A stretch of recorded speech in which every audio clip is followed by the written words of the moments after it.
یہ واحد ملک ہے دنیا کا جس کو اپنی پیدائش کے ساتھ ہی اپنے سے کئی گنا بڑے ملک کی دشمنی ملی ہے۔ بھارت ہمارے ساتھ ہی آزاد ہوا نا، ایک دن کا فرق ہے، ہم 14 اگست کو آزاد ہو گئے، وہ 15 اگست کو ہوئے، اور وہ ہم سے بہت بڑا ہے، اور اس کے گھٹی میں پاکستان دشمنی پڑی ہوئی ہے۔ ظاہر بات ہے وہ تو سمجھتے ہیں ہماری بھارت ماتا کے ٹکڑے کرا دیے، جیسے گائے کو اگر کوئی مسلمان جو ہے وہ شہید کر دے یا اس کو جو ٹکڑے کر دے یا اسے ذبح کر دے تو وہ تو ہندو کے لیے تو ناقابل برداشت ہے۔ تو گو ماتا کی طرح یہ بھارت ماتا ہے، انہوں نے اس کے تقسیم کروا دیا، ٹکڑے کروا دیے، ان کی گھٹیوں کے اندر یہ دشمنی پڑی ہوئی ہے۔ اور پاکستان کے آئندہ کے ساری پالیسی جو ہے اس کا ایک اہم کارنر سٹون یہ تھا کہ بھارت سے کیسے بچے، ہو گئی۔ نمبر 2، بھارت کے سامنے سر جھکا دو۔ اپنے دماغ میں کوئی خناس ہے برابری کا تو نکال کے پار کرو، اب تم برابر نہیں ہوگا۔ پریگمیٹزم کو سامنے رکھو، ریئلزم کو سامنے رکھو، کہاں تم کہاں بھارت، اس کے سامنے سر جھکاؤ اور زیادہ سے زیادہ 10 گنا نیپال بن جاؤ۔ نیپال علیحدہ ملک ہے نا، وہاں کوئی بادشاہ صاحب بھی بیٹھے ہوئے ہیں، ان کی بھی کوئی انتخابات ہوتے ہیں، الیکشن ہوتا ہے، کوئی وزیر اعظم بھی ہوتا ہے، لیکن ہے کیا؟ تو بھارت کا تو فیلی، تمہارا رقبہ بڑا ہے 10 گنا۔ اس وقت جو مشرقی پاکستان ہے وہ بھی کوئی 5 گنا نیپال بنا ہوا ہے، 4 گنا ہوگا بس، ورنہ ہر معاملے کے اندر جیسے ہمارے ہاں IMF اور ورلڈ بینک کے لوگ بیٹھے ہوتے ہیں، وہ پالیسیز ڈکلیئر کرواتے ہیں، اسی طرح وہاں پر ہر جگہ ہندوستانی لوگ بیٹھے ہوئے اور وہ طے کرواتے ہیں۔ اس لیے کہ یہ حکومت جو ہے ظاہر بات ہے کہ یہ مجیب کی بیٹی کی حکومت ہے، لہذا اس کا نتیجہ جو نکلنا چاہیے وہ ہے اس وقت۔ تو تم بھی بس اب عقل کے ناخن لو اور اپنی یہ برابری بھارت کے ساتھ جو خناس تمہارے دماغ میں ہے اسے نکال کے تم نکال دو اس کانٹے کو۔ نمبر 3، کشمیر کو بھول جاؤ، فرگٹ اباؤٹ کشمیر۔ بلکہ اب تو اگر بھارت لائن آف کنٹرول کو مستقل سرحد مان لے تو بہت غنیمت سمجھنا۔ ہم وہاں انہی کا ایک کارندہ جو ہے کہہ گیا ہے اگر بھارت نے حملہ کیا تو ہم مدد کو نہیں آئیں گے، صاحب کہہ کے گئے۔ ویسے پہلے بھی وہ کبھی مدد کو نہیں آئے، نہ 65 میں آئے نہ 71 میں آئے۔ 71 میں خیر اس درجے میں آئے تھے کہ نکسن نے باقاعدہ ہاٹ لائن کے اوپر کوسیجن سے کہا تھا کہ اب یہ جنگ ختم ہونی چاہیے۔ مغربی پاکستان کے بچ جانے میں اس وقت امریکہ کا دخل ہے، اس کو ہمیں تسلیم کرنا چاہیے، ورنہ ہمارے ڈیفنسز جو ہیں ختم ہو چکے تھے۔ لیکن یہ ہے کہ بہرحال کوئی پازیٹیو امداد جو ہے وہ امریکہ نے نہ 65 میں کی نہ 71 میں۔ اب انہوں نے بربلا کہہ دیا ہے کہ اگر بھارت نے حملہ کیا تو ہم چھڑانے نہیں آئیں گے، ہم کو مدد کے لیے نہیں آئیں گے، لہذا کشمیر کے مسئلے کو بھول جاؤ۔ تمہیں اپنی کشمیر کے بھی لالے پڑ جانے چاہیے، اور اگر بھارت مان لے لائن آف کنٹرول کو مستقل سرحد تو اسے بہت بڑی کامیابی سمجھو۔ نمبر 4، جہادی تحریکوں پر پابندی لگاؤ۔ they have outlived their utility۔ اب ان کا جو مسئلہ تھا خذوا ما آتیناکم بقوۃ، پکڑو اس کو مضبوطی کے ساتھ جو ہم نے تمہیں دیا ہے، اگر اس سے بے وفائی کرو گے تو ہم سے کوئی تعلق نہیں، بلکہ تم مجرم ہوگے اصل۔ باقی لوگوں کے پاس تو کتاب ہے نہیں، شریعت ہے نہیں، دین ہے نہیں، ان کو تو پہنچانا تمہارے ذمہ تھا، تم تو ان کو کیا پہنچاتے، خود اس سے بے وفائی کر بیٹھے ہو، لہذا ساری دنیا کی گمراہی کی ذمہ داری بھی تمہارے کندھوں پر ہے۔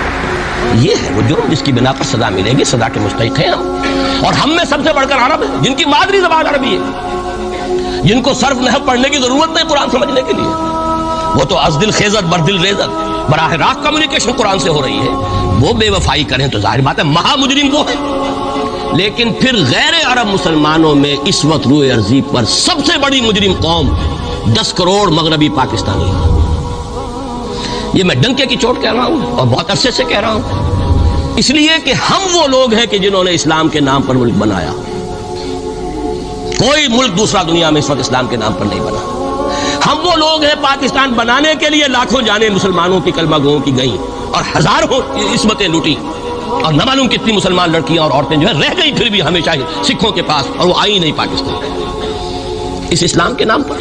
اور کیا کیا ہے ہم نے؟ 46 برس ہو گئے، اس کہاں اسلام ہوا؟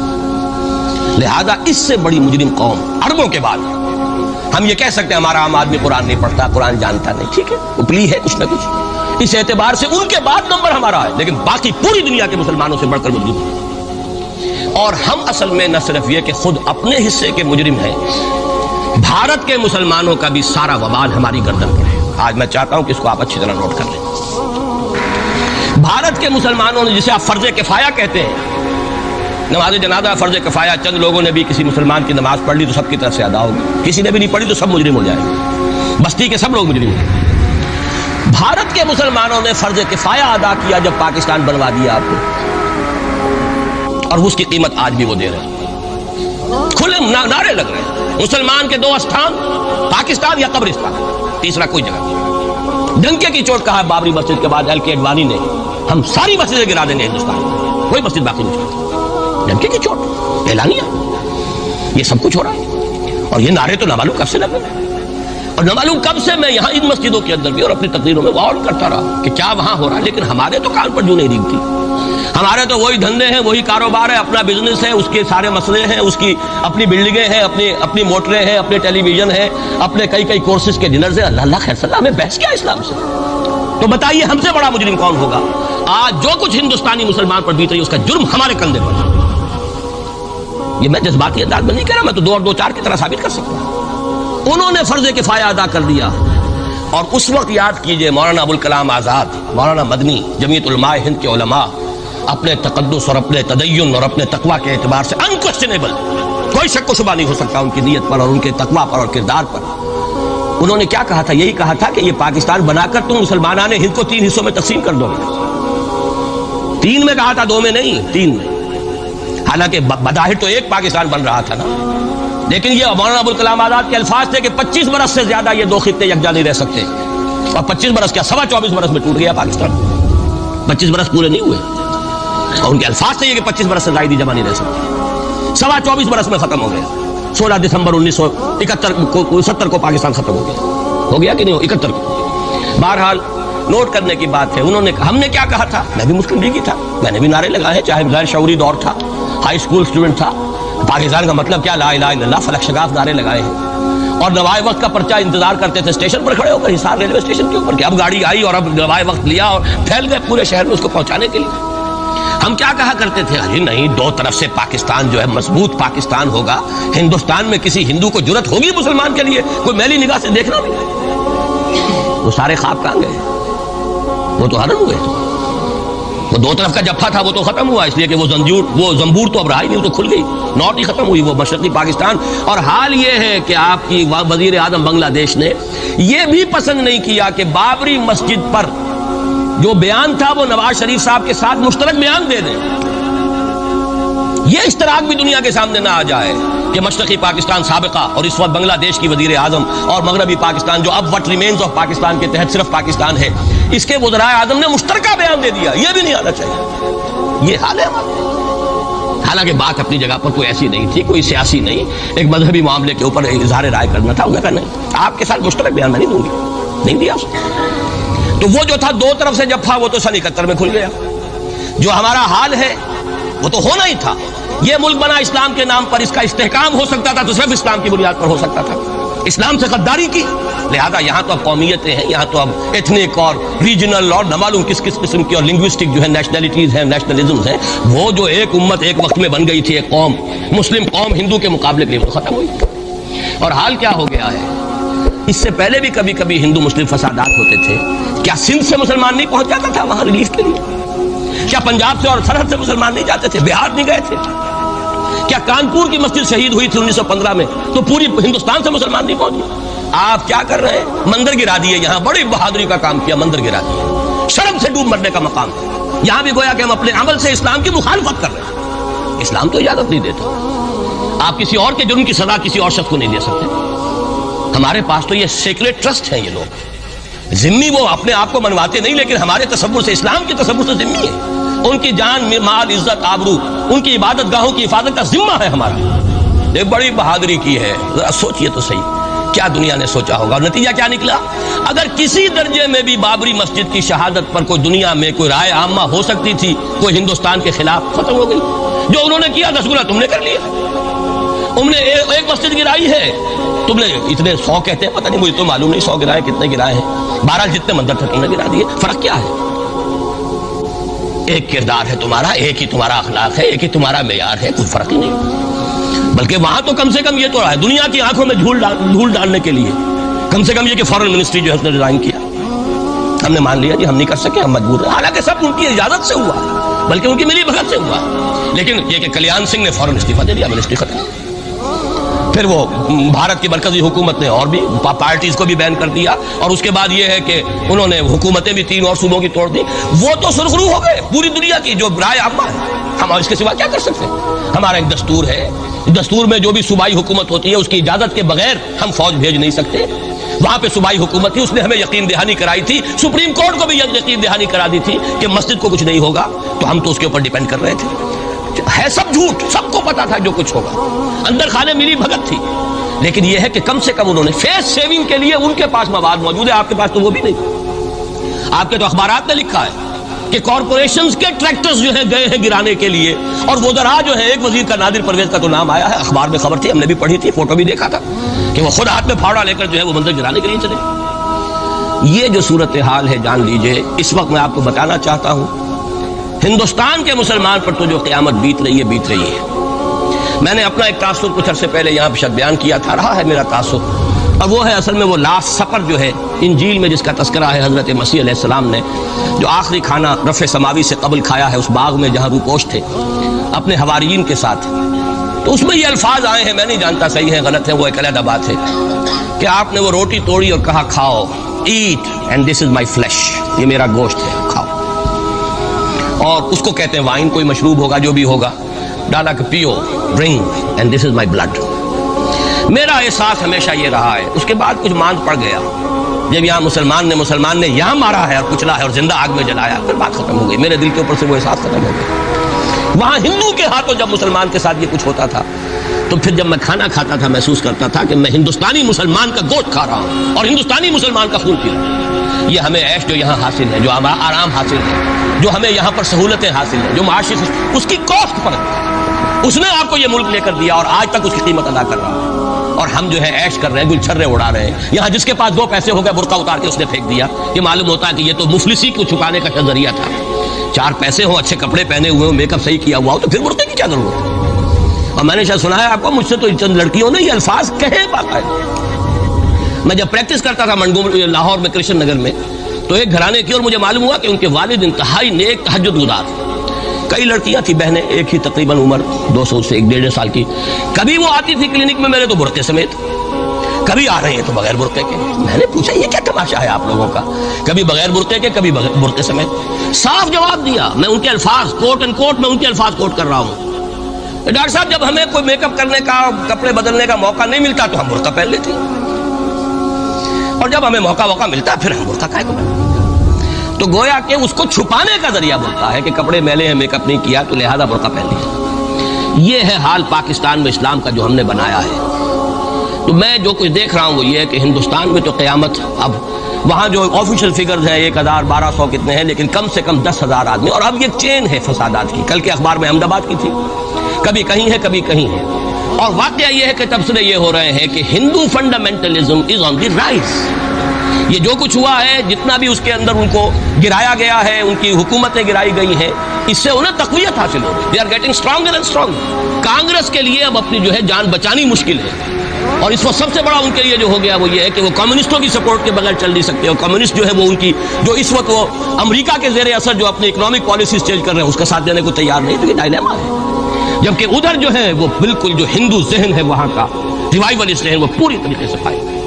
تو اب اس وقت میں اس کے حوالے سے عرض کر رہا ہوں کہ ہندوستان اور پھر پاکستان کو علیحدہ نہ سمجھیے، اس لیے کہ ہندوستان کو اگر انہوں نے مسلمانوں سے یا اسلام سے خالی کرا لیا تو پھر ان کے بعد ان کا ٹارگٹ جو ہے پاکستان تو ہے ہی ہے. ہم تو ان کے ٹارگٹ نمبر 1 ہیں. ذہناً انہوں نے کبھی پاکستان کو تسلیم نہیں کیا. اور ہمارا اب ساتھی ہے کون؟ اللہ پر تو نہ یقین نہ اس سے ہمارا تعلق. جو معاملہ نہ دارت سخن آشنا نہ باشد. اللہ سے تعلق کیا ہے ہمارا؟ اللہ سے کون سی دوستی ہے؟ اللہ کیوں ساتھ ہے ہمارا؟ ہم تو مجرم ہیں نمبر 1 اس کے. اور باقی دنیا میں جن پر سہارا تھا، جن پہ تکیہ تھا، وہی پتے ہوا دینے لگے. وہ تو بالکل امریکہ کی پالیسی معلوم ہوتی ہے کہ ہمیں تو ہاتھ پاؤں باندھ کر جیسے ہندو کے سامنے ڈال دیا جائے. کبھی وہ ٹیررسٹ اسٹیٹ قرار دینے کی دھمکی آ جاتی ہے، فیلرز کی شکل میں آ جاتی ہے. یہ فیلرز دیے جاتے ہیں اس لیے تاکہ بات پہنچ جائے. اگر صرف بات اس طریقے سے انڈائریکٹلی پہنچنے سے مطلوبہ مقصد حاصل ہو جائے تو خام خواہ براہ راست کہنے کی ضرورت کیا ہے؟ وہ مطلب تو حاصل ہو. سب نے سجدہ سہو کیا ہوا ہے.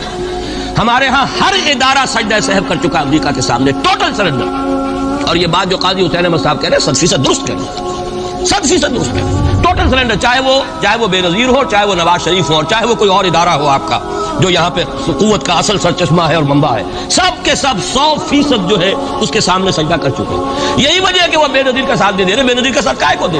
اگر نواز شریف ان سے بڑھ کر، ہم بھی ہیں دربار کے، اگر یہ کہنے کے لیے وہ ان سے بڑھ کر تیار ہو تو اسے کیا ضرورت پڑی ہے؟ اس کی کوئی رشتہ داری ہے بے نظیر کے ساتھ یا کسی اور کے ساتھ؟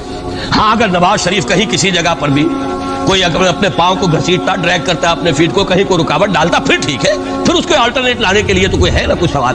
لیکن جب وہ ان سے بڑھ کر نیاز مند ہو، ان سے زیادہ بڑھ کر سجدہ کرنے کو تیار ہو، ان سے بڑھ کر کہیں ہم شریعت کورٹ ہی کو اٹھا کے پھینک دیں گے، اگر سود کا معاملہ جو ہے شریعت کورٹ کے حوالے سے ہمارے لیے مصیبت بنا، سود تو دیں گے، چلے گا، لائیے خدا کے لیے لائیے، پیسہ لے کے آئیے، ہمارے ملک میں آئیے، پیسہ لگائیے۔ اور یہ سود وود کا یہ کوئی مولوی لوگ ہیں پاگل جو کہتے ہیں کہ یہ کوئی حرام ہے، اور کوئی پاگل ہمارے شاید وہ کورٹ والے بیٹھے ہوئے تھے جنہوں نے اسے کہہ دیا کہ بینک انٹرسٹ بھی جو ہے ربا ہے۔ باقی آپ ہم سے کوئی ڈر نہ رکھیے، میرے اسلام کو اب قصہ ماضی سمجھو، ہنس کے وہ مس بولی کہ پھر مجھ کو بھی راضی سمجھو، سیدھی سیدھی بات ہے۔ جھگڑا تو اسلام سے تمہارے سے تو نہیں، نہ بے نظیر سے جھگڑا ہے اور نہ نواز شریف سے جھگڑا ہے، جھگڑا اسلام سے۔ اس حوالے سے بہت برا وقت آ رہا ہے، اور اس میں ایک پہلو میں اور چاہتا ہوں کہ آپ حضرات کے سامنے بیان کروں۔ پوری دنیا میں تو فنڈامنٹلسٹ مشہور ہو گیا مسلمان، پوری دنیا کا ذرائع ابلاغ لگے ہوئے ہیں۔ اصل فنڈامنٹلزم جو ہے، بلکہ دو باتیں عرض کر دوں، ریشزم پوری دنیا میں بدنام گالی، اور اصل ریشسٹ ملک اسرائیل، اسے کوئی کچھ نہیں کہتا، اس لیے کہ وہ مذہبی ریاست نہیں ہے، وہ تو بلکہ یہودیت ہے ہی نسلی مذہب۔ ساؤتھ افریقہ کیا ہوگا کوئی نسل پرست قوم یا نسل پرست ملک؟ وہ تو کچھ بھی نہیں تھا، اصل جو نسل پرست ہے وہ تو یہودی ہے، انہیں کوئی کچھ نہیں کہہ رہا۔ ریشسٹ وہ فنڈامنٹلزم اصل جو چلا ہے وہ ہندوستان میں چلا ہے، بدنام پوری دنیا میں مسلمان ہو گیا۔ لیکن اب اس کا میں بلیم نہ امریکہ کو دے سکتا ہوں نہ کسی اور کو، یہ تو عباد سبا ہی ہم آبی ہمارا اپنا کیا دھرا ہے۔ میں آپ کو ایک حوالے سے بتا دینا چاہتا ہوں، ہمارے ہاں علامہ مشرقی اٹھے، چپ راس چپ چپ راس چپ اور بیل چاپ پورے ہندوستان کو دہلا دیا، دہل گئی زمین ہندوستان کی، راس کماری سے لے کے ذرا خیبر تک، اور بڑے بڑے نوٹیبلز۔ یہ تحریک اتنی عظیم تھی، اتنی آرگنائز تھی، آپ کو معلوم ہے یہ تالپور برادران جو ہے دونوں بھائی جو تھے یہ خاکسار تھے، بڑے بڑے لوگ سندھ میں، فرنٹیئر میں، پنجاب میں، ہر جگہ پر، اور ایسی زبردست آرگنائزیشن بالکل ملٹری والی، ان کے سارے قواعد ملٹری کے۔ لیکن ہوا کیا؟ آر ایس ایس 1925 میں قائم ہوئی ہے، اسی کے رد عمل میں ہندو سویا ہوا تھا، انہوں نے دیکھا یہ مسئلہ اٹھ گیا ہے، اتنا زبردست اٹھ گیا ہے، زور شور کے ساتھ اٹھ گیا ہے، اس کی چپراس جو ہے وہ زمین جو ہے لرز رہی ہے، اس سے تو اٹھنا پڑے گا نا۔ لہذا باقاعدہ جو آر ایس ایس 1925 میں قائم ہوئی ہے اسی کے رد عمل میں، اور اس مقصد کے ساتھ، ڈکلیئرڈ مقصد، ہندوؤں کو متحد کیا جائے تاکہ وہ بھرپور طریقے سے مسلمانوں کا مقابلہ کر سکیں۔ ہندو واز آن دی ڈیفینسو۔ لیکن 1925 سے لے کر آج تک کتنے سال ہو گئے؟ 67 برس تک ایک جماعت کا حوصلہ دیکھیے، اس کا ظرف دیکھیے، آج تک سیاست میں حصہ نہیں، پاور پالیٹکس سے کوئی تعلق۔ 67 لانگ ایئرس، اتنی فالوئنگ ہے کہ ویسٹ میں تو اتنی موٹی موٹی کتابیں چھپی ہیں، شکاگو یونیورسٹی سے اتنی موٹی کتاب تھی، برادرہڈ ان سیفرن، آر ایس ایس کے اوپر ڈاکومنٹ، 25 لاکھ ان کا اس وقت کارڈر موجود ہے جو کہ ان کا ٹرین ہے والنٹیئر۔ لیکن وہ جماعت الیکشن میں نہیں آئی، کچھ اپنے اثر کے تحت کچھ اور لوگوں کو لڑو، اور آپ نے نام بھی نہیں سنا ہوگا، اس کے 3 امیر یا گرو جو ہیں گزر چکے ہیں، تیسرا ہے اس وقت۔ پہلا ڈاکٹر بالی رام ہیجواڑ، کسی نے نام سنا آج تک؟ کوئی پرسنل پبلسٹی کی کوشش کی، اس نے کام کیا۔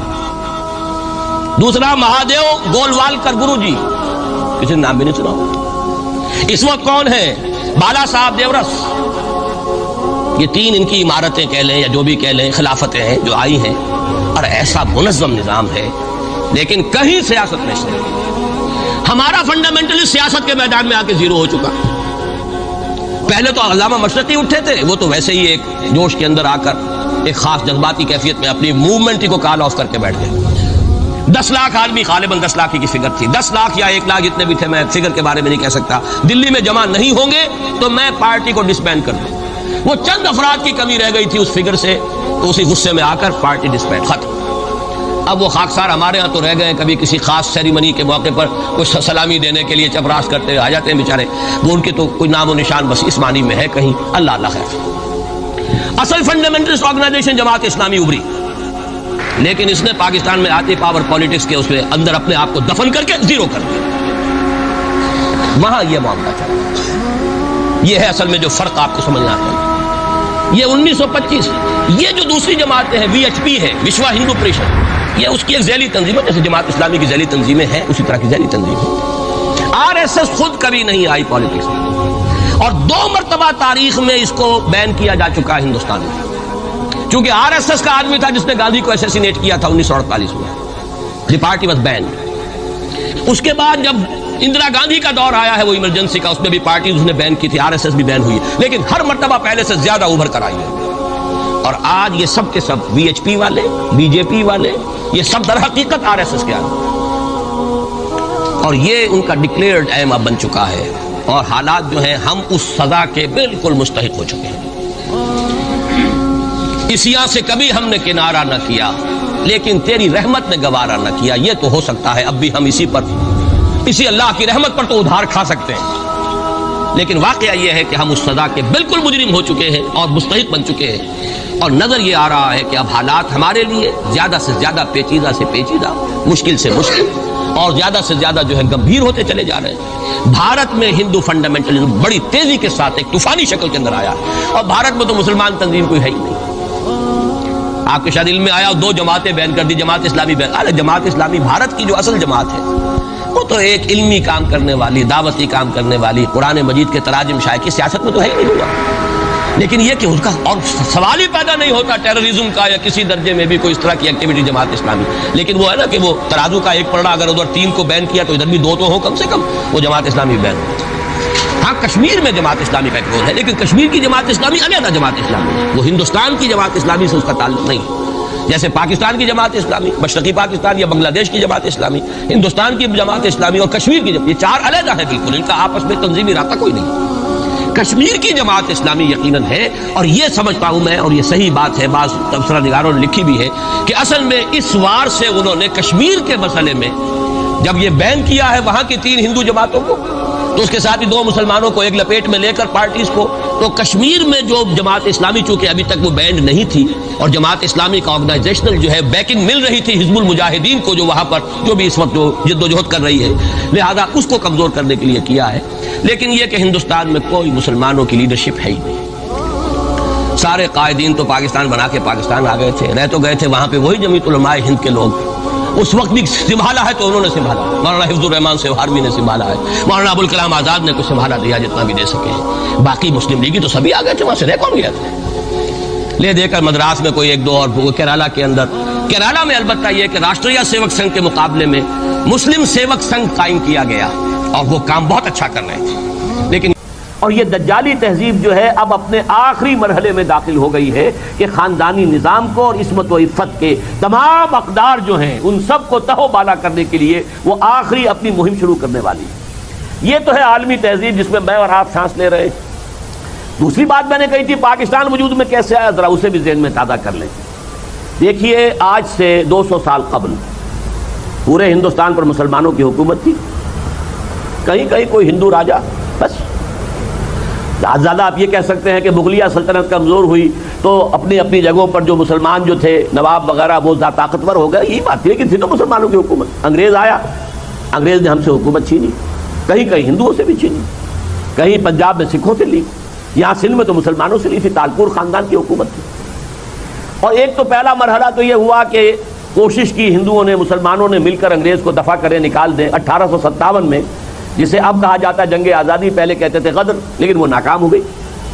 اس کے بعد جب ایک حکومت شروع ہوئی سلطنت برطانیہ کی براہ راست، ورنہ پہلے تو وہ ایسٹ انڈیا کمپنی تھی، ایک تجارتی کمپنی تھی، تجارت کرنے آئی تھی، اسے تو گھر بیٹھے جو ہے حکومت مل گئی، ورنہ اس کے پیش نظر تو صرف تجارت تھی۔ لیکن یہ کہ حکومت مل جائے، راہ پڑے بھی، اگر ہیرا مل جائے، کوہ نور ہیرا، تو کس کو برا لگتا ہے؟ یہاں چونکہ حالات ایسے تھے، کوئی مرکزی حکومت اور طاقت اتنی مضبوط نہیں تھی، ٹیپو سلطان نے بہرحال اپنی جو بھی جان دے دی، اس نے اپنی سی کوشش کی، لیکن یہ کہ یہاں کوئی ریزسٹنس نہیں ہو سکی اور ان کی حکومت ہو گئی۔ پھر غدر ہوا، اور غدر کے بعد پھر جو ہے اب براہ راست ملکہ وکٹوریہ جو ہے وہ ہماری ملکہ عظمیٰ بن گئی، اور اس کے بعد جسے ایک انگریز وائس رائے نے کہا تھا will you be governed by sword اور بائی پین. اب قلم کی حکومت شروع ہوئی. تلواریں رکھ دو بھائی اپنے گھروں میں، وہ دور گزر گیا. اب تو قلم سے حکومت ہوگی. اور کچھ عرصے کے بعد انہوں نے ہندوستانیوں کو کچھ حقوق دینے شروع کیے. جب حقوق دینے شروع کیے تو ظاہر بات ہے ایک آدمی برابر ہے دوسرے آدمی کے. وہاں تو اب ووٹوں کی گنتی کا معاملہ ہے. اگر تو تلوار ہی کا مسئلہ ہوتا تو اب بھی مسلمان بھاری تھا ہندو پر، کیونکہ تلوار تو اب نیام میں جا چکی، تلوار کا تو اب عمل دخل ہے نہیں. اب تو ہے ووٹ کا معاملہ. میونسپلٹی کا الیکشن ہے تو ووٹوں پر ہے. کوئی پروونشل اسمبلیز بن رہی ہیں، 1936 میں الیکشن ہوا تو ووٹوں سے ہے. لہذا جب یہ محسوس ہوا مسلمانوں کو کہ یہ تو اب ہمارے لیے بڑی خوفناک صورت بن رہی ہے، ہم تو اقلیت میں ہیں. میں پرسوں ہی آپ کو ان آیات کے حوالے سے بتا چکا ہوں کہ تم یاد کرو وَاذْكُرُوا إِذْ أَنْتُمْ قَلِيلٌ مُسْتَضْعَفُونَ فِي الْأَرْضِ تَخَافُونَ أَن يَتَخَطَّفَكُمُ النَّاسُ. تو ہم تو اس خطرے میں مبتلا تھے کہ ہندو تو ہمیں کھا جائے گا، ایکسپلائٹ کرے گا، ہماری تہذیب ختم کر دے گا، ہماری زبان ختم کر دے گا. یہ سارے خطرات منتے ہوئے نظر آئے. ہم سے 1000 سالہ غلامی کا بدلہ لے گا، ہم سے انتقام لے گا. تو اس وقت مسلمانوں نے پھر 1906 میں مسلم لیگ بنائی کہ ہم ملے، وائس رائے کے پاس جایا کریں، ان سے کہا کریں کہ ہم مسلمان ایک علیحدہ قوم ہے، ہمارے حقوق کا ذرا علیحدہ خیال رکھیے، ہماری گنتی کے حساب سے ہمیں بھی حقوق پہنچ جائیں، ہمارا جو ہے براہ راست مقابلہ جو ہے گنتی کے حوالے سے ہندوؤں سے نہ کرائیے. تو 1906 سے لے کر اور 1930 تک یہی روش تھی صرف مسلم لیگ کی. 1930 میں آ گئے علامہ اقبال اور ان کا خطبہ الہ آباد کا. انہوں نے پہلی مرتبہ ایک تو پیشن گوئی کی کہ میں اسے ڈیسٹنی سمجھتا ہوں، تقدیر مبرم ہے، اٹل تقدیر ہے کہ ہندوستان کے شمال مغرب میں ایک آزاد مسلمان ریاست قائم ہوگی. یہ گویا کہ پروفیسی تھی، پیشن گوئی تھی، تجویز نہیں تھی. پاکستان کا ریزولوشن تو 1940 میں 10 سال کے بعد آئے گا. یہ 1930 کے دسمبر کی بات ہو رہی ہے. انہوں نے کہا یہ ہو کر رہے گا، یہ ایک پروفیسی ہے، یہ ایک ان کی پیشن گوئی تھی. اور ساتھ ہی کہا اگر ایسا ہو گیا تو ہمیں ایک موقع مل جائے گا کہ اسلام کے چہرے پر جو بدنما داغ آ گئے ہیں دور ملوکیت میں، اس لیے کہ پہلا اسلام حضور کے زمانے کا بہترین اسلام، پھر یہ خلافت راشدہ والا اصل اسلام. دور بنو امیہ کا اسلام تو کامل اسلام نہیں ہے، مکمل اسلام نہیں ہے، اس میں تو ملوکیت آ گئی. دور بنو عباس میں تو ملوکیت جو ہے ٹھاٹ باٹ کے ساتھ پوری طرح قائم ہو گئی، محل بن گئے، عیاشیاں شروع ہو گئیں. اب دنیا اگر اسلام کو ان کے حوالے سے دیکھے گی تو صحیح اسلام تو ان کے سامنے نہیں آئے گا، بلکہ وہ داغدار اسلام ان کے سامنے ہے. تو اب ہمیں موقع مل جائے گا اگر ایک آزاد مسلمان ریاست قائم ہو گئی تو اسلام کے چہرے پر جو یہ بدنما داغ اور دھبے جو ہیں دور ملوکیت میں، عرب امپیریلزم کا لفظ استعمال کیا ہے علامہ اقبال نے، اس دور میں جو دھبے لگ گئے تھے انہیں ہٹا کر صحیح اسلام کی شکل دنیا میں پیش کریں، یعنی وہ کہ خلافت راشدہ کا نظام قائم کریں. یہاں انجیکشن لگا ہے در حقیقت احیائی انجیکشن. ایک تھا دفاعی معاملہ، ہندو سے بچنے کا معاملہ، ہندو کا غلبہ نہ ہو جائے، ہندو سے ہم اپنا کو تہذیبی تشخص برقرار رکھ سکیں، ہمارے کچھ نہ کچھ حقوق جو ہے وہ انٹیکٹ رہیں، ہمارا جو بھی ایک علیحدہ قومی تشخص ہے وہ گم نہ ہو جائے کسی بڑی قومیت کے اندر. لیکن یہ کہ اس وقت تک تو دفاعی معاملہ تھا صرف.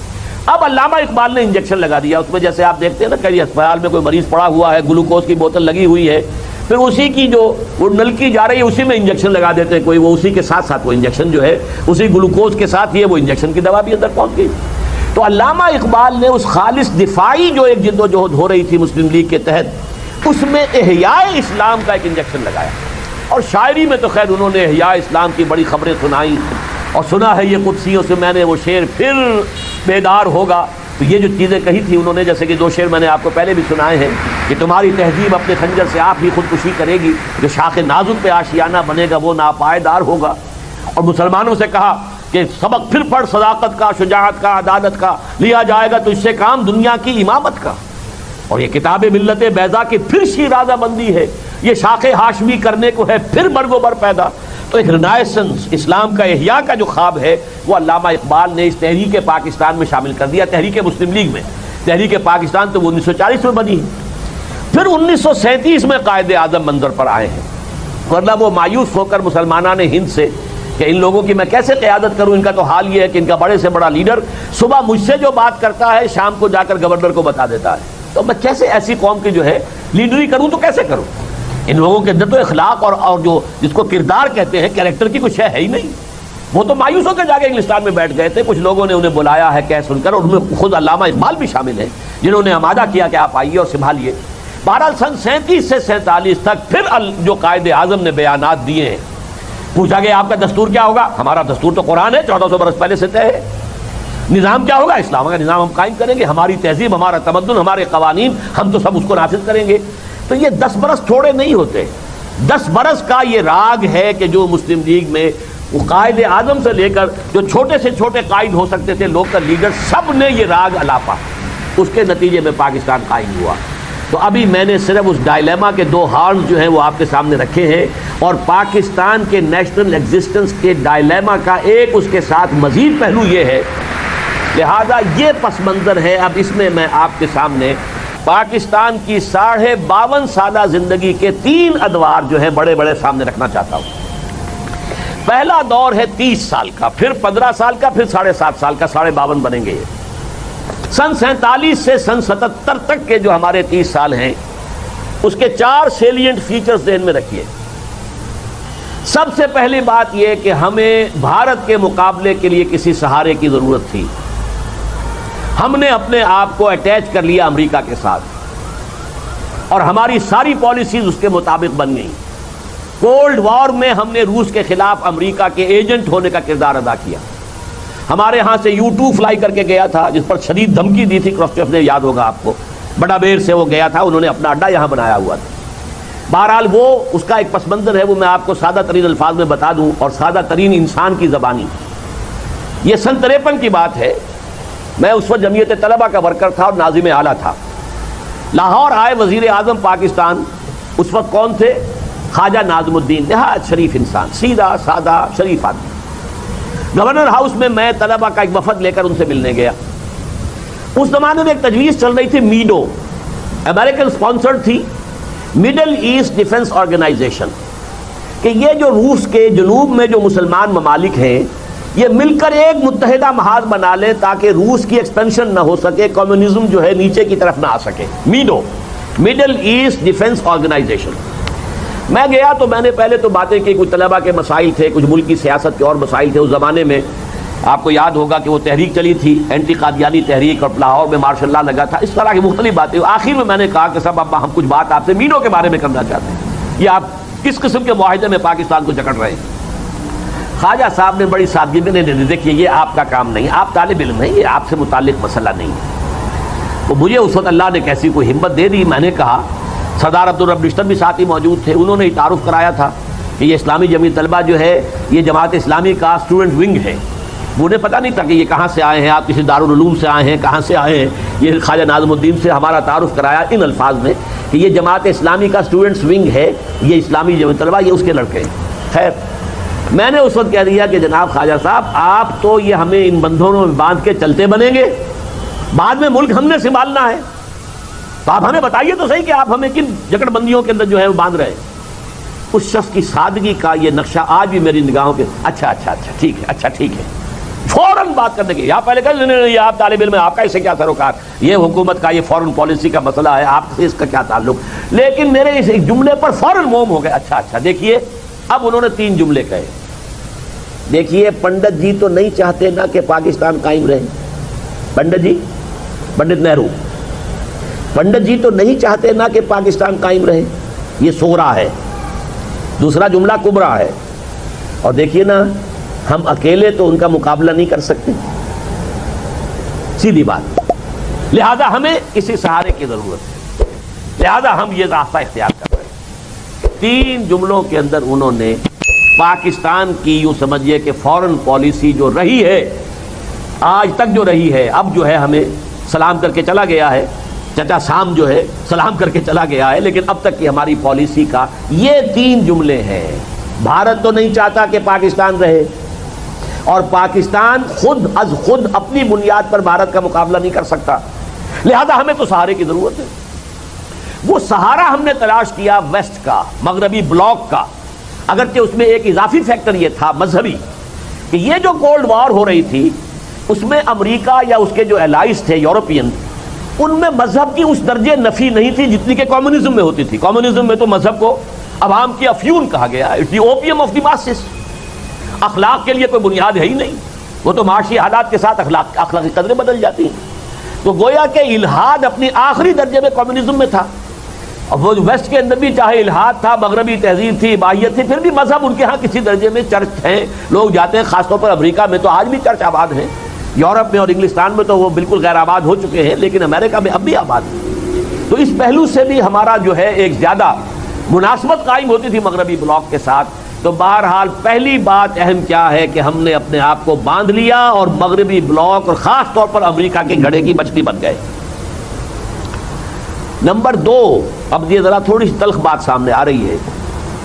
ہمارے ہاں پاکستان میں جن لوگوں کے ہاتھ میں حکومت آئی، جو ٹاپ ایلیٹ تھے، چاہے وہ ہمارے سیاستدان ہوں، نواب ہیں، نوابوں کی تو تعلیم بھی ہوتی تھی مغرب میں، امریکہ میں پڑھ کے آتے تھے، وڈیروں کی اولاد، نوابوں کی، قوانین کی، ان سب کی، چاہے سیاستدان تھے، چاہے بیوروکریٹس تھے، چاہے ٹیکنوکریٹس تھے، چاہے ملٹری کا ٹاپ براس تھا، یہ سب مغربی تہذیب کی پیداوار تھے. وہی تعلیم، وہی ان کی سوچ، وہی ان کے نظریات. گلا تو گھونٹ دیا اہل مدرسہ نے تیرا، کہاں سے آئے صدا لا الہ الا اللہ. لہذا ان کا رجحان تو دین کی طرف تھا ہی نہیں. پاکستان بنا دین کے نام پر، اور 10 سال کی تقریریں قائد اعظم کی اور تمام مسلم لیگ کی لیڈروں کی جو ہے وہ اسلام اسلام اسلام اسلام اسلام پر رہی، لیکن حکومت جن کے ہاتھ میں آئی ہے ان کا تو اسلام سے کوئی عملی سروکار تھا ہی نہیں. مغربی فکر، مغربی تہذیب، مغربی سوچ بچار، مغربی لباس، مغربی رہن سہن، ہر شہر ان کی مغربی تھی. لہذا عملاً پاکستان بھی سیکولرزم ہی کے رستے پر چلا، عملاً. بعد میں عرض کر دوں گا کہ اس میں جو تھوڑے بہت رکھنے ہوئے وہ کیا ہیں. نمبر 3، لیکن ہمارے مڈل کلاسز میں وہ جو تحریک پاکستان کا اسلام اسلام اسلام کا نعرہ لگا تھا، علامہ اقبالی کی شاعری نے جو سور پھونک دیا تھا، ہمارے ہاں علماء دین کا جو عمل دخل تھا، ان کے جو اثرات تھے، پھر کچھ دینی تحریکیں سامنے اٹھی، تبلیغی جماعت اور جماعت اسلامی ایک خاص انداز میں کام کر رہی تھی. تبلیغی جماعت، جماعت اسلامی جو ہے وہ ایک اپر لیول پر کام کر رہی. ان سب کا رجحان تھا کہ یہاں اسلام آنا چاہیے. لہذا ایک کشاکش ہے کہ جو پورے اس 30 سالوں کے دوران جاری رہی ہے کہ ایک طرف ہے رولنگ ایلیٹ جس کے رجحانات ہیں سیکولر، مغربی، ملحدانہ تہذیب ان کی وہی ہے، جیسے کہ بے نظیر کہتی ہے کہ اسلامی سزائیں تو وحشیانہ ہیں. آخر یہ جملہ ایک زبان سے نکلا، وہ بھی ایک وڈیرا خاندان کے چشم و چراغ ہے، مغرب سے تعلیم حاصل کیا، آکسفورڈ میں پڑھی ہے، تو ذہن تو اس کا وہی ہے. اس حوالے سے یہ کانفلکٹ پاکستان کے اندر مسلسل جاری رہا. لیکن یہ ضرور ہوا کہ جو مذہبی طبقات تھے انہوں نے کچھ نہ کچھ نظری طور پر دین کی باتیں منوا لی. نمبر 1، قرارداد مقاصد پاس ہو گئی. اب آپ اندازہ کیجئے، قرارداد مقاصد سیکولرزم کے خلاف اعلان بغاوت ہے. اگرچہ وہ قرارداد آج تک جس کو کہا جائے کہ امپلیمنٹ کیا جائے، اس کے مطابق پورا نظام بنا، وہ نہیں ہوا ابھی تک. نظام ہمارا بالفعل سیکولر چل رہا ہے، اسلامی قوانین کی تنفیذ ہم کرنے کو تیار نہیں ہے، آج تک بھی نہیں ہے. لیکن یہ کہ بہرحال قرارداد مقاصد پاس ہوئی تو ایک اچیومنٹ تو ہو گئی نا. 10 کروڑ عوام کی نمائندہ اسمبلی نے کہا کہ حاکمیت اللہ کے لیے. کہاں عوامی حاکمیت، کہاں اللہ کی حاکمیت. ہمارے پاس جو اختیار ہے وہ اللہ کا ایک دیا ہوا ایک ٹرسٹ ہے، سیکریٹ ٹرسٹ ہے، امانت ہے، اور یہ ہم استعمال کر سکتے ہیں. اصل سوورن، اصل جو حاکم ہے اللہ، اس نے جو حدود قائم کر دی ہے اس کے اندر اندر ہوگا، اس سے باہر ہم نہیں جا سکتے. تو قرارداد مقاصد کا پاس ہو جانا. نمبر 2، اسلامی جمہوریہ پاکستان نام رکھا جانا. آپ کو یاد ہوگا ایک زمانے میں پھر ایوب خان صاحب اس کو نام کو کھرچنا چاہتے تھے، اسلامی کا لفظ نکالنا چاہتے تھے، اسلامی جمہوریہ نہیں، جمہوریہ پاکستان. لیکن یہ کہ چونکہ یہاں مذہبی عناصر تھے، عوام میں ان کی کچھ نہ کچھ پذیرائی تھی، چاہے الیکشن میں ان کی نمائندگی نہیں ہوتی خاص، اس لیے کہ یہاں تو اکثریت جو ہے عظیم جو ہمارے ووٹروں کی تعداد ہے وہ تو وڈیروں اور جاگیرداروں کے تھمب کے نیچے ہے، ان کے انگوٹھے کے نیچے ہے. لہذا دینی جماعتوں کو الیکشن کے اندر کوئی خاص پذیرائی حاصل نہیں ہوتی. 3 4 آدمی آ کر زیادہ زیادہ 10 15 20 آدمی 300 کے ہاؤس میں، اب وہ کیا کریں گے؟ کچھ بھی نہیں کر سکے، افیکٹو نہیں ہو سکے. لیکن یہ کہ عوام میں تو ان کا عمل دخل تھا. لہذا یہ ایوب خان جیسا ڈکٹیٹر بھی وہ اسلامی جمہوریہ پاکستان کے نام میں سے اسلامی نہیں نکال سکا. پھر یہ کہ پہلے علماء بورڈ بنا، اس کے بعد کاؤنسل آف اسلامک آئیڈیالوجی بنا دی گئی کہ وہ جائزہ لیتی رہے گی قوانین جو ہیں ان میں غیر اسلامی کون کون سے ہیں، ان کو کیسے اسلامی بنایا جائے. وہ آج تک بھی قائم ہے کاؤنسل آف اسلامک آئیڈیالوجی. پھر ایک دفعہ بھی آ گئی 227 دستور کے اندر کہ یہاں کوئی قانون جو ہے وہ اس قرآن اور سنت کے منافی نہیں ہو سکتا، لیکن اس کو جو ہے امپلیمنٹ کرنے کا کوئی راستہ اس میں بیان نہیں کیا گیا، بلکہ یہ کہا گیا آئیڈیالوجی کاؤنسل جو ہے بس وہ غور کرتی رہے گی بس.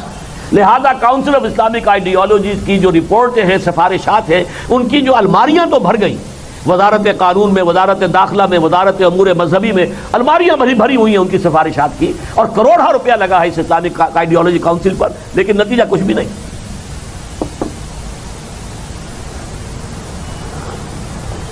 تو یہ 4 فیکٹر ہیں پہلے 30 سالوں کے۔ اس کے ساتھ ہی ساتھ ایک اور شے ہوئی، جب ہم نے افریقہ کی گھڑے کی مچھلی بننا قبول کر لیا تو امریکہ نے سرپرستی فرمائی۔ گندم بھی آ رہی ہے، PL 480 کا معاملہ چل رہا ہے، اور گھی کے ڈبے بھی آ رہے ہیں، سیبر جیٹ بھی ہمیں دیا ہے، پیٹن ٹینکس بھی دیے ہیں۔ ظاہر بات ہے کہ چونکہ اس کی پالیسی کا تو اب اس وقت سب سے بڑا جو تھا معاملہ وہ تھا containment of Russia, containment of communism policy. ہم اس میں ان کے مددگار، ان کے ساتھی، ان کے فرنٹ سٹیٹ جو بن گئے ہم، لہذا انہوں نے ہماری سرپرستی کی، اور یقیناً اس کا ہمیں کچھ نہ کچھ فائدہ بھی پہنچا۔ سن 65 کی جنگ میں جو ہم بھارت کے حملے کو برداشت کر سکے، اس میں اس امریکی امداد کو دخل ہے، حالانکہ عین اس وقت تو انہوں نے بند کر دیے، ہتھیار دینے بھی بند کر دیے، لیکن ہمارے پاس سیبر جیٹ تھا جو بھارت کے پاس نہیں تھا، یہ سپیریئر جیٹ تھا ہمارے پاس، لہذا سن 65 کی جنگ میں ہماری فضائیہ کا پڑا بھاری رہا۔ ہمارے پاس پیٹن ٹینک تھا جو ہلکا ہے، جلدی جلدی سے ادھر سے ادھر جو ہے وہ گھوم سکتا ہے۔ ان کے ابھی سیکنڈ ورلڈ وار کے جو ہیں وہ شرمن ٹینکس تھے، بھاری بھاری دیو ہے، کل ان کو کروٹ لینے میں بھی بڑی دیر لگتی تھی۔ تو یہ چیزیں ہمارے لیے ممید ہوئی ہیں، ہمیں جو ہے حقیقت اس کو سمجھنا چاہیے۔ لیکن ایک منفی نتیجہ جو نکلا وہ یہ تھا کہ وہاں سے جو خیرات آنی شروع ہوئی، اس نے ہمارے اندر سے حمیت اور غیرت کا جنازہ نکالا، مصنوعی خوشحالی پیدا ہوئی۔ ہم نے اپنی معیشت کو یعنی اس کے اپنی بنیادوں پر استوار کرنے کی کوشش نہیں کی۔ ہم اسی میں فخر کرتے رہے، ہمارے ہاں دیکھو خوشحالی ہے، ہندوستان میں بہت برا حال ہے۔ کوئی سیاح آتا ہے پاکستان سے ہندوستان جاتا ہے تو کہتا ہے کہ میں تو ایک ترقی یافتہ ملک سے ایک بہت پسماندہ ملک میں آ گیا ہوں، بڑے خوش ہو گئے ہم۔ کوئی ہندوستان سے ہو کر پھر پاکستان میں آتا کہتا کہ میں تو ایک بہت ہی پرانے اور پسماندہ ملک سے ایک ترقی یافتہ ملک میں آ گیا ہوں، ہمیں خوشی ہو گئی۔ لیکن ہماری جو ہے اصل معیشت اپنی بنیادوں پر کھڑی نہیں ہو رہی تھی، بلکہ یہ گویا کہ ان کی امداد کے طفیل ہمارے ہاں ایک مصنوعی خوشحالی پیدا ہوئی۔ یہ ہے پہلے 30 سال۔ اب آئیے اس کے بعد سن 77 سے سن 92 تک کے 15 سال۔ ان 15 سالوں میں عالمی سطح پر بعض واقعات بڑے اہم ہوئے۔ نمبر 1، ایران میں ایک انقلاب برپا ہوا، پوری دنیا میں تہلکہ مچ گیا۔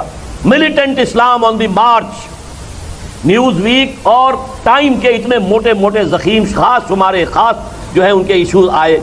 ملیٹنٹ اسلام آن دی مارچ، اسلامک فنڈامنٹلزم آن مارچ، یہ تو بڑا خطرے والی بات ہے، اسلام خوفناک انداز میں آگے بڑھ رہا ہے۔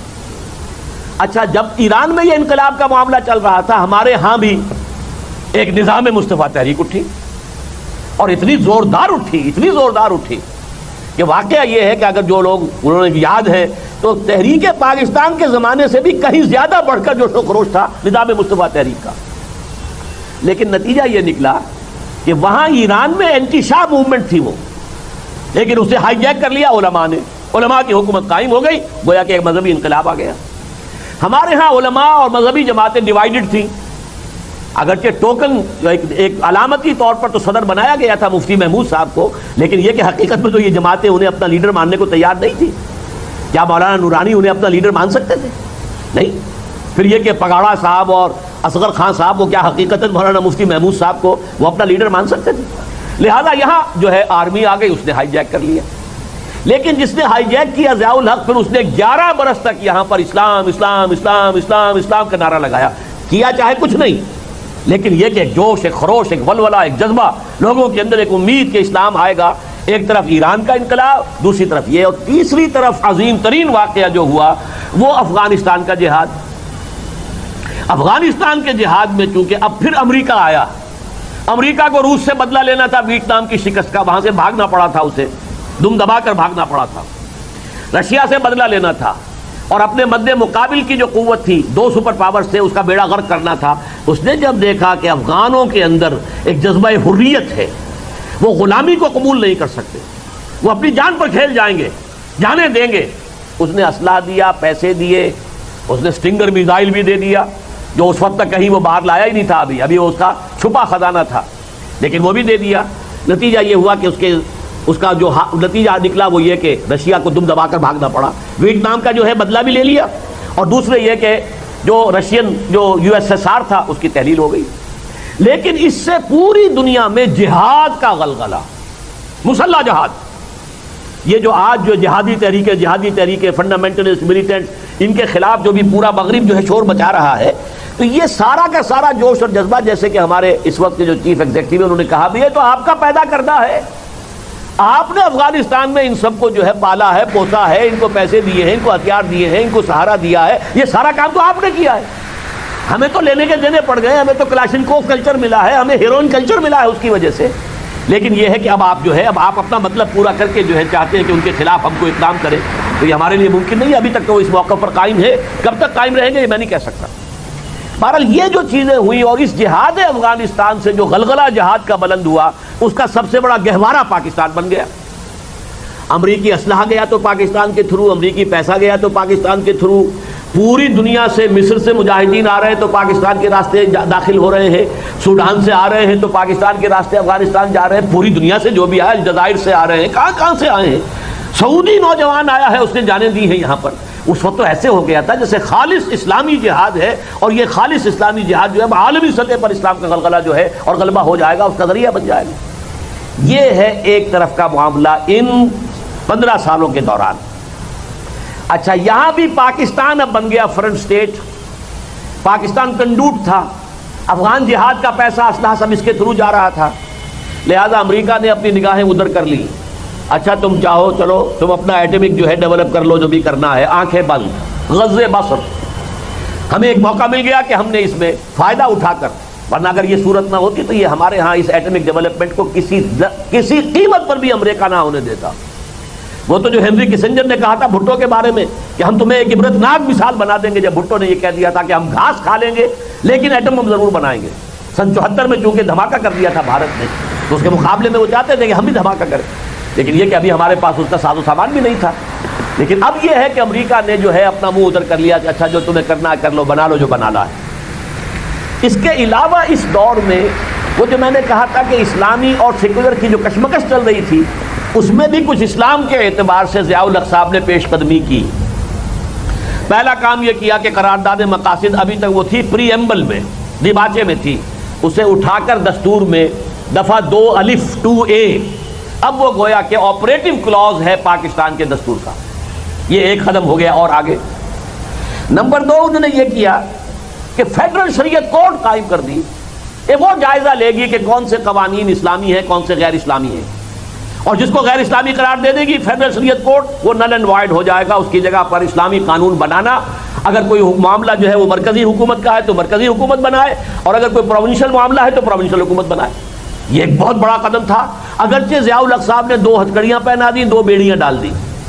دستور پاکستان تمہارے دائرے سے خارج، جوڈیشل پروسیجرل لاز، یعنی جسے ہم کہتے ہیں کہ یہ جو ہے ضابطہ دیوانی اور ضابطہ فوجداری، یہ بھی تمہارے دائرے سے خارج، مسلم فیملی لاز بھی تمہارے دائرے سے خارج، مالی معاملات بھی 10 سال تک کے لیے تمہارے دائرے سے خارج۔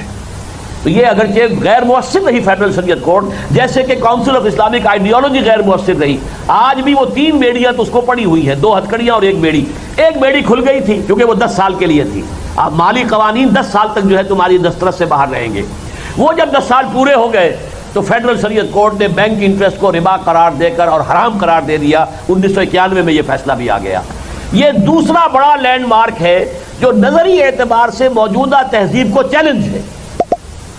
پہلا چیلنج تھا سیکولرزم کو کہ نہیں، ہم اللہ کی حاکمیت کے قائل ہیں، حاکمیت انسانوں کی نہیں، اللہ کا حق ہے۔ وہ سیکولرزم کا بیڑا غرق، اور انسانی جو ہے حاکمیت کا تصور ختم، نظری طور پر عملاً نہیں ہوا، نظری طور پر تو ہوا نا۔ اسی طریقے سے نظری طور پر اب پاکستان میں جو اس پورا دنیا کا عالمی مالیاتی اور اقتصادی نظام ہے، اس کی تو اصل بنیاد سود ہے، اس کو حرام قرار دے کر گویا کہ اس نظام کے خلاف یہ اعلان بغاوت پاکستان سے ہو گیا ہے۔ اب اس کی امپلیمنٹیشن ہوتی ہے نہیں ہوتی ہے، کس رفتار سے ہوتی ہے، یہ دوسرا معاملہ ہے۔ لیکن نظری اعتبار سے جو اس وقت کی غالب تہذیب کو جتنا بڑا چیلنج دیا تھا قرارداد مقاصد نے، اتنا ہی بڑا چیلنج ہے فیڈرل شریعت کورٹ کا 1991 کا فیصلہ، جس پر کہ اب 1999 میں جو شریعت اپیلیٹ بینچ ہے سپریم کورٹ کا، اس نے بھی اس کی تصدیق کر دی ہے۔ بہرحال یہ تو ہوا پازیٹیو حصہ جو ہے ان 15 سالوں کا۔ نیگیٹو یہ ہے کہ ہیروئن کلچر آیا ہمارے ہاں، کلاشنکوف کلچر آیا ہمارے ہاں، مذہبی دہشت گردی آئی ہمارے ہاں، ہتھیار آئے تبھی تو دہشت گردی ہو رہی ہے نا۔ اور یہ کہ یہ جو بے دریغ پیسہ آیا ہے افغان جہاد کے لیے، اس میں سے ہمارے جرنیلوں نے جو کٹوتیاں کی ہیں، جو نلیاں کی ہیں، جو ارب پتی بن گئے ہمارے جرنیل۔ آپ نے پڑھا ہوگا ایک دفعہ نیوز ویک میں آیا تھا، دنیا کے ٹاپ کے جو سب سے زیادہ richest generals of the world, اس میں سب سے زیادہ تعداد پاکستانی جرنیلوں کی ہے۔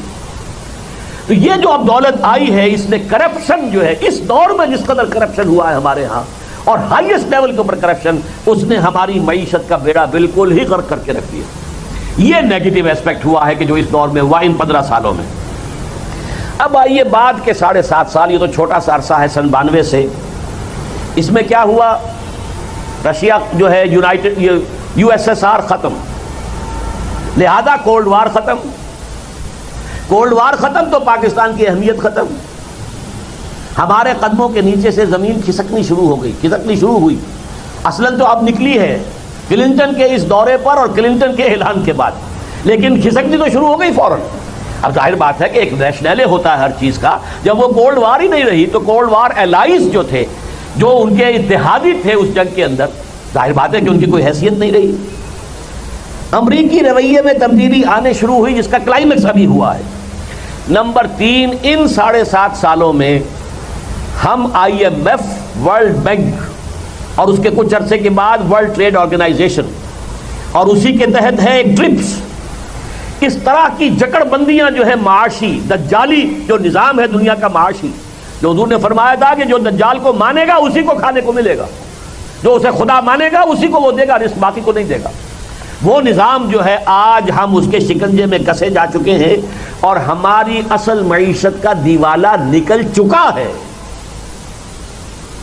یہ تو اصل میں سپورٹس جو ہوتی ہیں، جیسے کوئی مریض پڑا ہوا اسپتال میں، ورچولی تو ڈیتھ اس کی ہو چکی ہے، لیکن دل پر بھی کوئی آلہ لگا رکھا ہے جس سے کرنٹ جا رہا ہے، دل صاحب دھڑک رہے ہیں، یا یہ کہ کوئی ناک کے اندر نلکی جا رہی ہے، اس کے ذریعے سے آکسیجن جا رہی ہے، کہیں یہ جو ہے وین کے اندر لگا رکھا ہے، اس سے کوئی گلوکوز جا رہا ہے، تو یہ سپورٹ، لائف سپورٹس کہلاتی ہے۔ یہ حقیقت میں وہ آدمی اپنے بل پر زندہ نہیں ہے، وہ ان سپورٹس کی بنا پر زندہ ہے۔ ہم اگر اس وقت زندہ ہیں تو یہ لائف سپورٹس، ان کی نئی قسط آئے تو ہمارا دھندا چلے، اور ان کی قسط آئے گی تب کہ ہم یہاں سے اپنا جو ہے قرض کی اور سود کی جو قسط ہے وہ ادا کریں۔ ہماری معیشت اب صرف اس ایک چکر میں ہے، اور ہماری موجودہ حکومت کی ساری مسائل، ساری جدوجہد صرف اس پر مرکوز ہے کسی طریقے سے ٹیکس کا بیس براڈ ہو، ٹیکس کی مقدار بڑھے، ہمارے ریونیو زیادہ ہو، تاکہ ہم سود ان کا ادا کر سکیں، تاکہ ان کی طرف سے فریش لونز ہمیں مل جائیں۔ کہیں سے خبر آ جاتی ہے ری شیڈولنگ کی تو بہت بڑی خوشی ہو گئی، جشن من گیا۔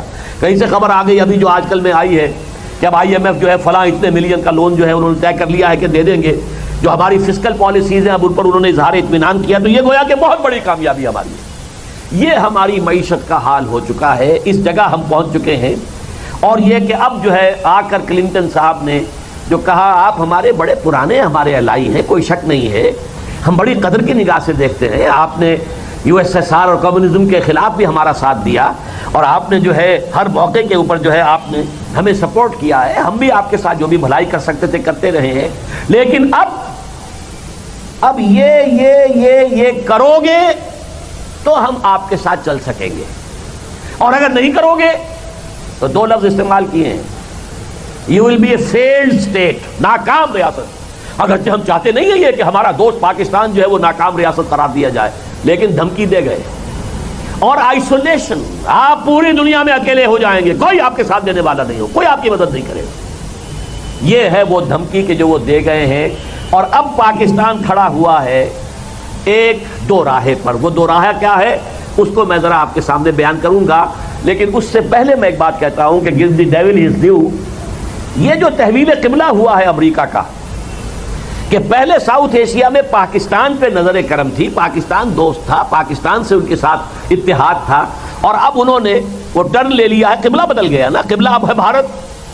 تو یہ جسٹیفائیڈ ہے، اس کو سمجھ لیجئے، حالات و واقعات کی بنیاد پر، اس کی کوئی یہ ناقابل فہم بات نہیں ہے، بات سمجھ میں آتی ہے، اس لیے کہ ایک طرف تو وہ ختم ہوا، وہ کولڈ وار ختم ہوئی، روس کی تو کوئی حیثیت ہی نہیں، وہ تو خود بھکاری ہے، وہ تو خود ان سے پیسے مانگتا ہے، اس کا تو اب کوئی معاملہ رہا ہی نہیں ہے۔ اب تو بلکہ اگر کوئی دوسری حقیقت ہے زمینی تو وہ تو چین ہے، اور چین کو کنٹین کرنے کے لیے ظاہر بات ہے کہ اس میں تو بھارت جیسی طاقت چاہیے جو اس کے کچھ نہ کچھ ہم پلہ بنتی ہے، برابر بنتی ہے تعداد کے حساب سے بھی اور ہر حوالے سے۔ تو اب ان کے تحویل قبلہ جو ہے اس کو یوں سمجھیے، سب سے پہلی بات سائز، بھارت ہم سے 5 گنا بڑا، 6 گنا بڑا، ہمارا سائز چھوٹا۔ پھر بھارت سیکولرزم کا قائل اور عامل، چاہے وہاں پر وہ ہندو فنڈامنٹلسٹ تحریک بھی چل رہی ہے، نظام ان کا سیکولرزم کے اوپر قائم ہے، کانسٹیٹیوشنل نظام اس کے اوپر قائم ہے۔ گویا کہ اس اعتبار سے پھر تیسرے ان کے ہاں جمہوریت مستحکم ہے، ہمارے ہاں تو گاڑی چلتی ہے پھر اتر جاتی ہے، پھر چلتی ہے پھر اتر جاتی ہے، ڈاوا ڈول۔ وہاں جمہوریت ایک دن کے لیے مارشل لا نہیں لگا۔ اور جمہوریت کے بارے میں جان لیجئے کہ ان مغربی اقوام کا وہ مذہب ہے، جیسا ہمیں اسلام سے جذباتی لگاؤ ہے ایسا جذباتی لگاؤ انہیں ڈیموکریسی کے ساتھ ہے، اور اس مذہب جمہوریت کا معجزہ ہے بھارت، تو وہ کہتے ہیں the biggest working democracy of the world, اتنی بڑی تعداد۔ پھر یہ کہ وہاں پرسنٹیج آف لٹریسی جو ہے، یعنی خواندگی کی شرح کم ہے بہت، اور دنیا یہ مانتی ہے کہ جب تک کہ خواندگی کی ایک کم سے کم اتنی مقدار نہ ہو جمہوریت کام نہیں کر سکتی۔ بھارت میں بہت لو پرسنٹیج آف لٹریسی کے ساتھ جمہوریت چل رہی ہے۔ پھر یہ کہ ان کی تہذیبی ہم آہنگی ہے، وہی اریانی، وہی بے حجابی، وہی فحاشی، وہی ناچ گانا، ہندو تہذیب کے اندر جو کٹو ہے وہی مغرب کا ہے۔ اگر مغرب میں ہالی ووڈ ہے تو بمبئی کے اندر جو ہے کوئی لالی ووڈ بن گیا ہے، وجود میں آ گیا ہے۔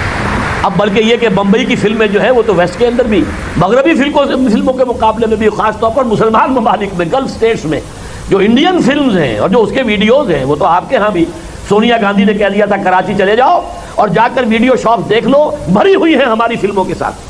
تو ہم نے کلچرلی تو پاکستان کو پہلے ہی پسند کر لی، فتح کر لیا، ہم تو اس کو جو ہے وہ ہمارا مفتوح علاقہ ہے۔ تو اس اعتبار سے غور کیجئے کہ ان کی تہذیب ان کے ساتھ ہم آہنگ ہے۔ پھر یہ کہ بہت بڑی مارکیٹ ہے، اندازہ ان کا یہ ہے کہ وہاں کی تقریباً 100 کروڑ کی آبادی اب ہے، 95 ہوگی، 96 ہوگی، 100، 20 کروڑ کا طبقہ وہاں مڈل کلاس کا ایسا ہے کہ جس میں کنزیومرزم جو ہے، جو مغرب جو پیدا کرتا ہے چیزیں کمائی کے لیے، وہ کنزیوم ہو سکتی ہے، بہت بڑی مارکیٹ ہے۔ پھر یہ کہ چین کے مقابلے میں کھڑے ہونے کی سکت اگر ہے تو اسی میں ہے۔ یہ میں نے آپ کے سامنے 7 فیکٹرز گنوا دیے ہیں جس کے بنا پر اب نیچرل ایلائی جو ہے امریکہ کا اور ویسٹ کا وہ بھارت ہے، ہم نہیں۔ ہماری ان 7 حیثیتوں سے ہماری کوئی حیثیت نہیں، لہذا اب ہم اس دوراہے پر ہیں۔ سنیے، ایک راستہ آپ چنا کن یا چنی، یا اس راستے پر چلیں یا اس پر، ایک راستہ تو یہ ہے جو مغرب ہمیں دکھا رہا ہے۔ میں اس کے 10 نکات آپ کے سامنے بیان کروں گا، لیکن یہ نوٹ کر لیجیے یہ سارے ایک دم نہیں آ رہے، ایک ایک کر کے آئیں گے۔ لیکن یہ کہ جیسے ہوتا ہے آپ کسی سڑک پر جا رہے ہیں، حیدرآباد سپر ہائی وے پر چلے ہیں، تو پھر یہ معلوم ہوگا کچھ دیر کے بعد کہ اب حیدرآباد جو ہے 100 میل ہے، اب 90 میل ہے، اب 80 میل، 100 میل آتے چلے جائیں گے۔ اسی طرح یہ 10 نکات 1 2 3 4 کر کے اگر ہم نے یہی چوائس ہوا ہمارا اسی راستے پر جس پر کہ مغرب ہمیں چلانا چاہتا ہے، جس پر کہ کلنٹن صاحب کہہ گئے کہ اگر یہ راستہ اختیار کرو گے تو ہم تمہارا ساتھ دیں گے، مدد کریں گے، وی شل واک ود یو، تمہارے ساتھ قدم بقدم چلیں گے، ہماری سرپرستی تمہیں حاصل رہے گی اگر کرو گے تو۔ وہ کیا ہے؟ نمبر 1، پاکستان اپنے جینیسس اور نظریاتی تشخص کو بھول جائے، بس ایک نیشن سٹیٹ، اللہ اللہ خیر صلی اللہ، کیا اسلام تھا، کس لیے بنا تھا، اور کیا اسلام کی نشت ثانیہ، اور کیا اسلام کے چہرے کے بدنما داغ دھو کر صحیح اسلام کا نقشہ دنیا کو دکھانا۔ Just forget about these things, اپنے اسلام کو اب قصہ ماضی سمجھو، گزر گیا وہ دور۔ اور اسی کے حوالے سے چاہے ابھی مطالبہ نہیں آیا ہے، ابھی مطالبہ صرف ایک آیا ہوا ہے ہمیشہ سے، اس کی طرف ہم نے پیش رفت شروع کر دی۔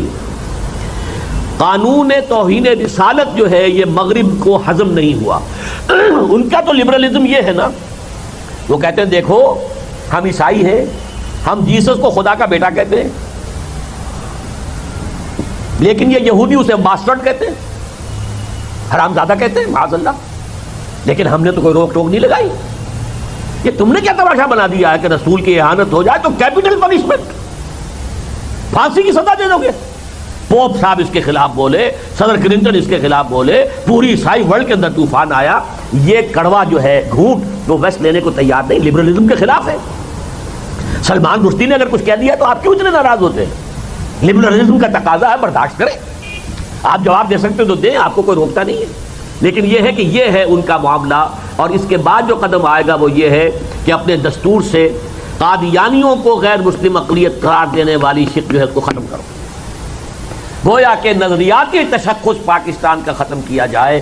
یہ جو ہے فنڈامنٹلزم، اس کو اب مغرب کسی درجے میں بھی گوارا کرنے کے لیے، اس کی پذیرائی کے لیے تیار نہیں ہے۔ ہو گیا، انف از انف۔ تم نے افغان جہاد میں جو کر لیا ٹھیک ہے، ہم نے بھی اس سے جو ہے غزے بسر کیا تھا، لیکن اب بات نہیں، اب بات ختم ہو گئی۔